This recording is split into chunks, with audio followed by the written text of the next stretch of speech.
I am a single mom of 2 boys, twins. Their father and I divorced 5 years ago after I learned he was cheating on me. He got her pregnant right before he told me, and that was why he confessed, or right after. But our divorce was not an easy one. He wanted to stay friends, and I couldn't look at him after what he did.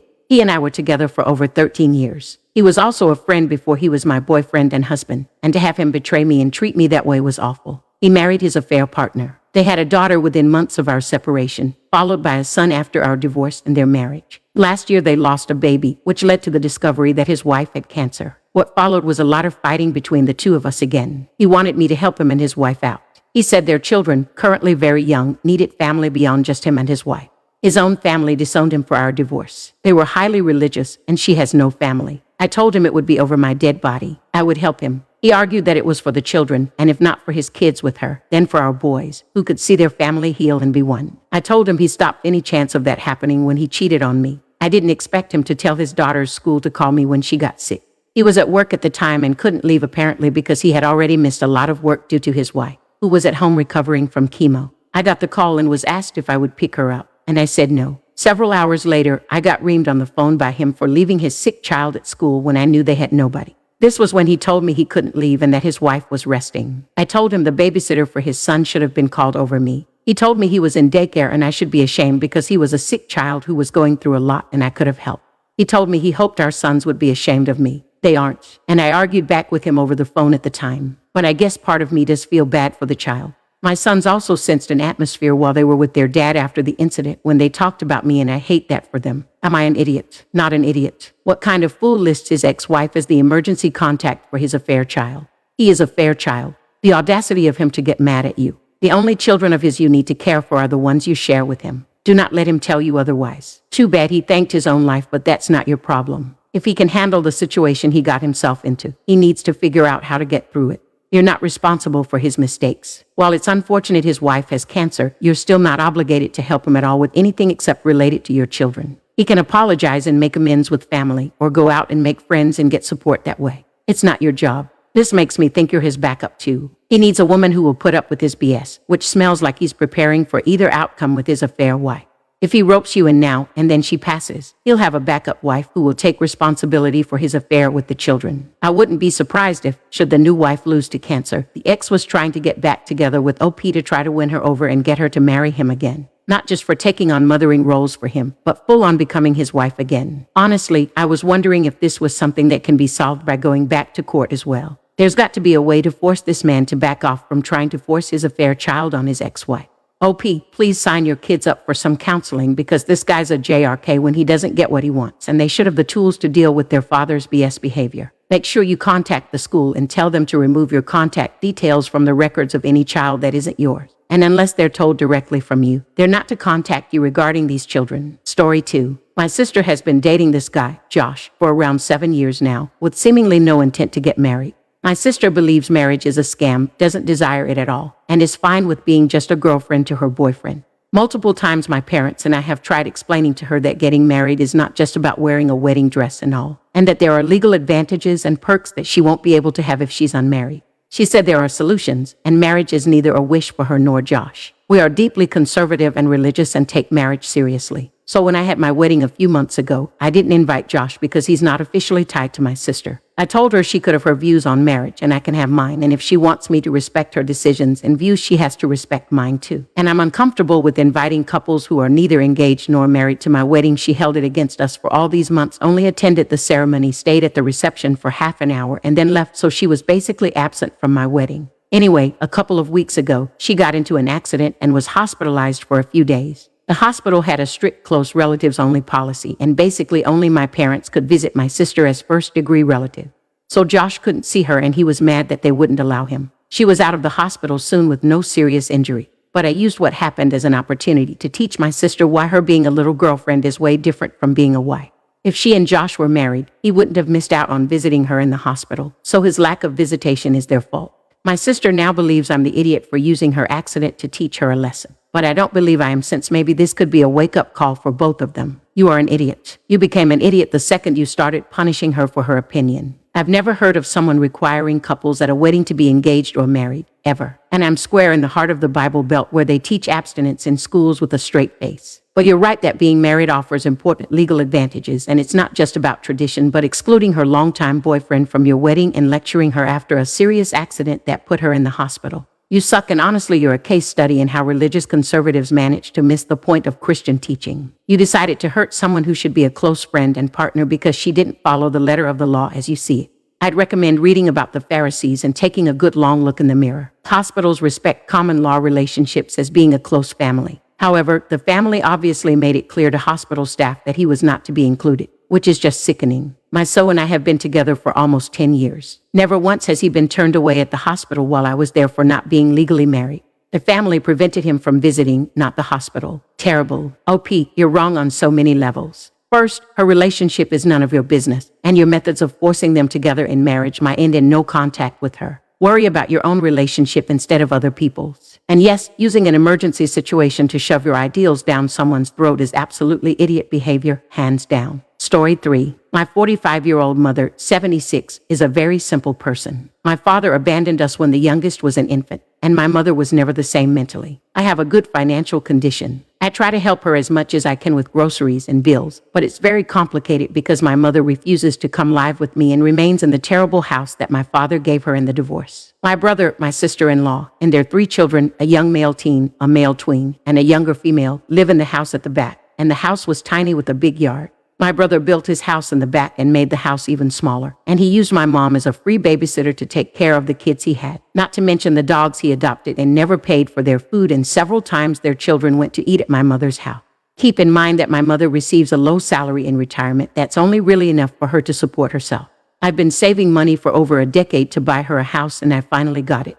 It's a simple house with 1 bed, bath, and a big yard with a garden perfect for her. I talked to her, and she agreed that it would be better for the house to be in my name because I know my brothers and what they're capable of at any given opportunity. But it would have a lifetime use of fructus clause for her only. I warned her that I didn't want my brother to move with her, but in return, she wouldn't have to worry about bills and food anymore, as I would help. She looked relieved. I told my brother at her request, she was next to me, and he said it would be difficult to accommodate everyone, but that eventually he would help expand the house to include everyone. I saw the despair on my mother's face, so I made it clear that the house was for my mother and not for them. He started to say yes, but he could help with the bills or the food, and that his and his mother's house was too bad for a family of 5. I said no. Our mother accepted the gift, knowing that he wouldn't live there, and that due to their history, I wouldn't trust him to pay the bills. He doesn't pay my mother, and I wouldn't be paying for 5 people, on condition, knowing how bad my mom's house is and that she obviously had no other option to accept. He said I was purposely harming him and posing as a monster he's not. My mom is more relieved to get out of the house, but my brothers call me an idiot even more because the house is in my name. Am I an idiot? Not an idiot. You're saving your mom from your mooch of a brother, and he's just being spiteful because you're doing so in a way that he can't exploit. However, if you haven't already, you should consider consulting an attorney to have a plan to enforce keeping your brother out of your mother's house. I should say your house because you're the owner, fortunately. You can take action if he tries to step over the line and invade her space, your property. And make sure you let him know you've consulted a lawyer, and there will be consequences if he does anything improper. Great idea. I realize the brother may have just been angry, but he did accuse the OP of trying to harm him. Having a lawyer look over this situation to ensure that both the OP and the mother are protected sounds smart. By the way, the OP is a woman, so this is a daughter trying to protect her mother from her brothers. Good luck keeping them out. Dad was very kind of you to help your mother out.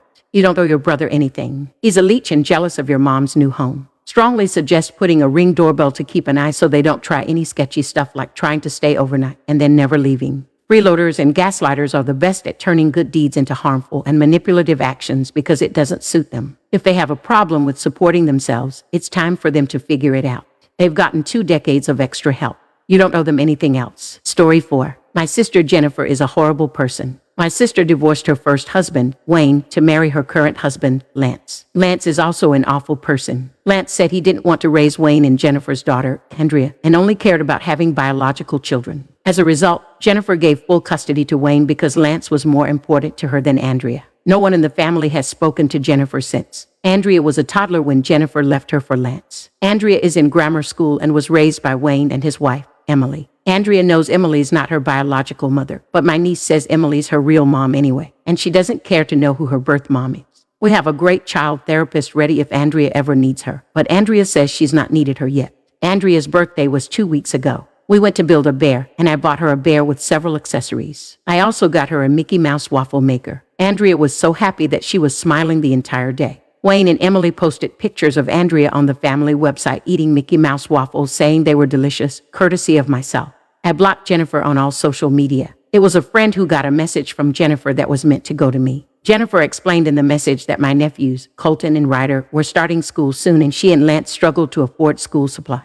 And because I was buying fancy gifts for Andrea, I could surely spare $100 to cover Colton and Ryder's school supply. I don't even know how Jennifer found those pictures because the family website is supposed to be password protected.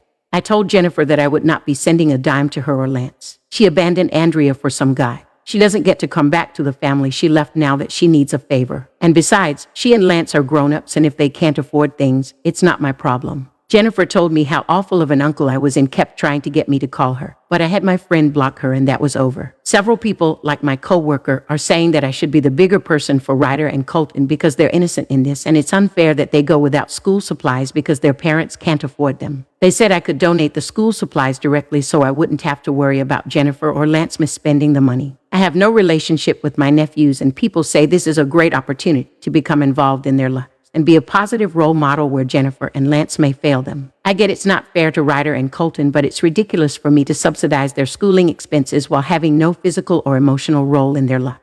Besides, if Jennifer and Lance generally can't afford school supplies, there are programs to help them. Not an idiot. The issue with helping your nephews this way is that it opens the door for your sister to demand more and more. Quote Lance back to him, "Not my biological child, not my burden. Keep spoiling your niece. She's lucky to have people who love her." I would respond with, "All the money you saved by abandoning your daughter should be enough to cover school supply."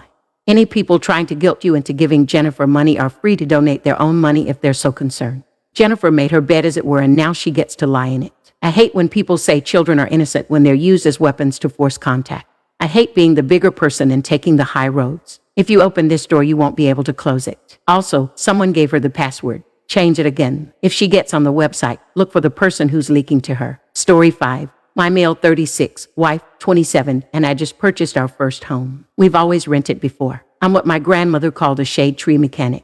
I work on my car and other people's cars just in my shop when I have time. It's a side hustle. I'm a teacher in real life, so is she. I in the past have gotten grease and dirt on our hand towels and she's told me off, so I don't do it anymore. Not for a long time anyway. Our new home has 2.5 bathrooms, including one we have for guests.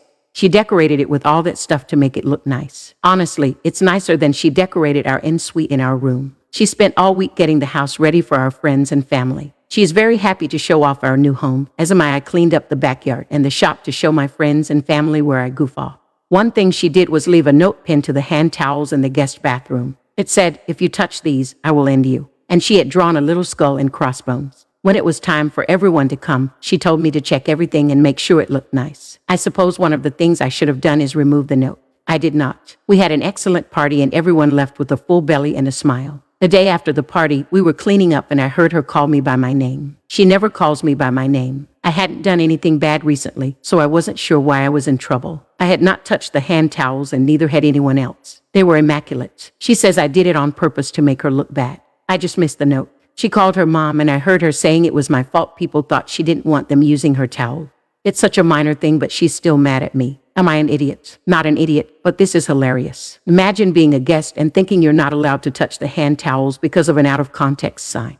You'll both laugh at this one day. The funniest part is him trying to figure out why he's in trouble because she called him by name. He's innocent. Forgive the man, not the idiot, and the sign is awesome. However, I would intentionally leave that sign for guests and put paper towels in the bathroom. Mistakes happen. This one happens to be harmless and hilarious. All you can do is apologize for forgetting the note and leave it at that. You can either laugh with your spouse or fight with them in marriage. When things get stressful, the more you laugh and find humor with them, the better and happier your marriage will be.